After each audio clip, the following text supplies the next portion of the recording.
அன்பார்ந்த விருச்சகம் லக்ன அன்பர்களே, சென்ற முறை குரு பகவான் ரிஷபராசியில், அதாவது உங்கள் லக்னத்திற்கு 7வது வீட்டில் இருந்து லக்னம் மற்றும் 3, 7, 11ஆம் இடங்களோடு தொடர்பில் இருந்து நல்ல பலன்களை, முக்கியமாக சுபங்களை வழங்கியிருப்பார்.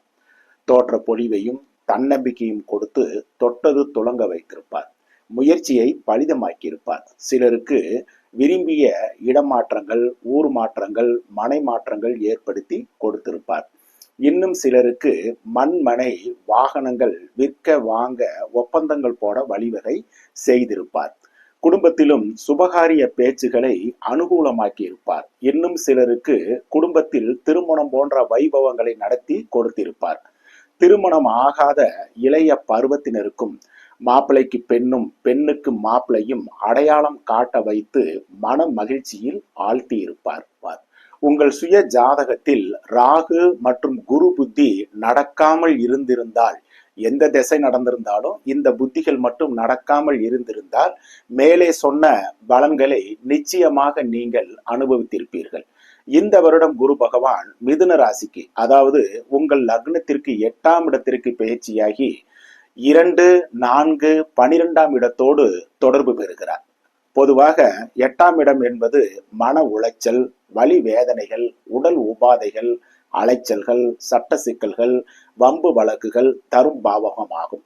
உங்களில் ஒரு சிலருக்கு உடல் உபாதைகள், ஆபத்து விபத்துகள், தந்தைக்கும் கூட உடல் உபாதைகள், அறுவை சிகிச்சைகள், பிள்ளைகளுக்கும் கூட உடல் தொந்தரவுகள், இன்னும் சிலருக்கு சட்ட சிக்கல்கள், தம்பதிகள் சிலருக்கு விவாகரத்துக்கள், பூர்வீக சொத்துக்களில் உறவுகளுடன் தகராறுகள், சிலருக்கு வீடு கட்டும் யோகம் இருந்தாலும் பணியாட்களின் ஒத்துழைப்பு குறைவதால் அதிலையும் சங்கடங்கள், இன்னும் சிலருக்கு கடன் தொந்தரவுகள், அவமானங்கள், இது போன்ற விரும்பத்தகாத பலன்களை குரு பகவான் கொடுத்திருப்பதற்கு நிறைய வாய்ப்பு இருந்த உங்கள் சுய ஜாதகத்தில் தற்சமயம் சனி மற்றும் புதன் புத்திகள் நடைமுறையில் இருக்குமேயானால் எந்த திசை நடந்தாலும் பரவாயில்லை, பெரிதளவுக்கு பாதகத்தை குரு பகவான் தரமாட்டார். மேலும் வேலையில் இருப்பவருக்கும் மிகுந்த பணிச்சுமையும், எவ்வளவு உழைத்தாலும் நல்ல பெயர் கிடைக்காமல் இருப்பதும், உழைப்புக்கு ஏற்ற ஊதியமில்லா நிலையும் இருக்கும்.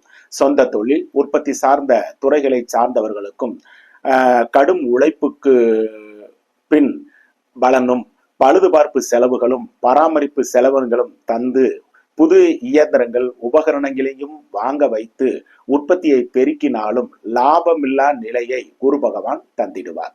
வியாபாரிகளுக்கும் கடின உழைப்பும் அலைச்சல்களையும் கொடுத்து நஷ்டங்களையும் கொடுத்து விடுவார் என்பதால் மிகுந்த எச்சரிக்கை தேவை.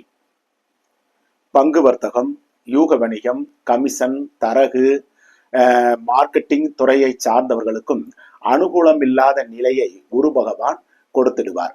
உங்கள் சுய ஜாதகத்தில் சந்திரன் மற்றும் செவ்வாய் புத்திகள் நடைமுறையில் இருந்தால் பெரிய பாதிப்பு இருக்காது. வாழ்த்துக்கள். நன்றி, வணக்கம்.